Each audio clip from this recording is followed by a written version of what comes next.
P T I رہنما زلفی بخاری نے کہا ہے کہ اس میں کوئی شک نہیں کہ جنرل فیض حمید آرمی چیف بننا چاہتے تھے۔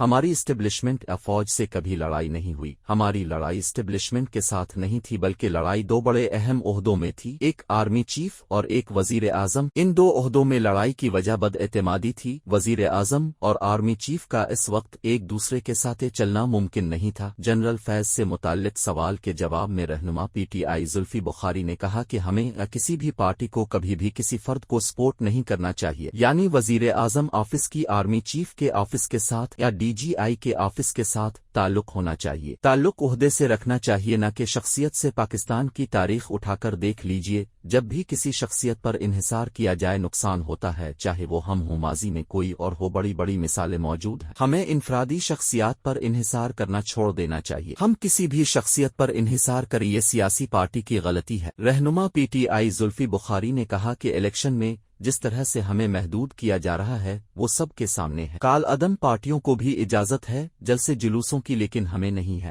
البتہ ہماری پارٹی کی مقبولیت بہت ہے، اس لیے ہم چاہتے ہیں کم سے کم ہمارے ورکرز گرفتار ہوں۔ اتنی پکڑ دھکڑ کے باوجود ہمارا ووٹ بینک وہیں موجود ہے اور ہم یقیناً الیکشن کے قریب الیکشن مہم چلائیں گے۔ زلفی بخاری نے مزید کہا کہ الیکشن کی تاخیر کے لیے بہانے شروع کر دیے گئے ہیں، بالخصوص خیبر پختونخوا میں موسم کا بہانہ بنایا جا رہا ہے۔ میں سمجھتا ہوں اگر ووٹ بینک تحریک انصاف سے جڑا رہا تو الیکشن کرانے مشکل ہو جائیں گے۔ تحریک انصاف کی مین لیڈرشپ پارٹی چھوڑ رہی ہے۔ اس کے متعلق زلفی بخاری نے کہا کہ اپنی مرضی سے پارٹی کوئی نہیں چھوڑ کر جا رہا ہے۔ علی اوان کے بھائی 2 مہینے سے جیل میں تھے۔ علی اوان خود 10 دنوں سے اغوا تھے، تو یہی متوقع تھا کہ وہ بھی آ کر پریس کانفرنس کریں اور علیحدگی کا اعلان کریں، لیکن چونکہ وہ گرفتاری سے پہلے ہی ویڈیو بنا چکے تھے کہ اگر میں دباؤ میں آ کر کوئی پریس کانفرنس کروں تو سمجھ لیجئے گا کہ میں اپنے اوپر ہونے والے ظلم کے تحت پریس کانفرنس میں بولوں گا۔ عثمان بزدار ہوں، صداقت عباسی ہوں، فرخ حبیب ہوں، ان سب کے اغوا کے بعد کے بیان سامنے ہیں۔ علی اوان کی مونچھ بھی کاٹ دی گئی اور پھر انہیں آئی پی پی جوائن کرا دی گئی، لیکن اس سے آئی پی پی کو بھی کوئی فائدہ نہیں ہوگا، کیونکہ ووٹ بینک عمران خان کا ہے۔ جو لوگ اس طرح سے اغوا ہوئے جیل میں گئے ان لوگوں پر تبصرہ نہیں کرنا چاہتا، کیونکہ وہ لوگ بہتر جانتے ہیں ان کو کیا مشکلات تھیں جس کی وجہ سے انہیں تحریک انصاف چھوڑنا پڑی۔ ان لوگوں میں سوائے عامر کیانی کے کوئی ایسا نہیں ہے جو خوشی سے گیا ہو۔ 9 مئی سے پہلے آپ کو الیکشن کی تاریخ مل سکتی تھی۔ زلفی بخاری نے کہا ہمیں ٹرک کی بتی کے پیچھے لگایا جا رہا تھا کہ اگر یہ کر لیں تو الیکشن ہو جائے گا، وہ کر لیں تو الیکشن ہو جائے گا۔ جب تک تحریک انصاف کا ووٹ بینک قائم ہے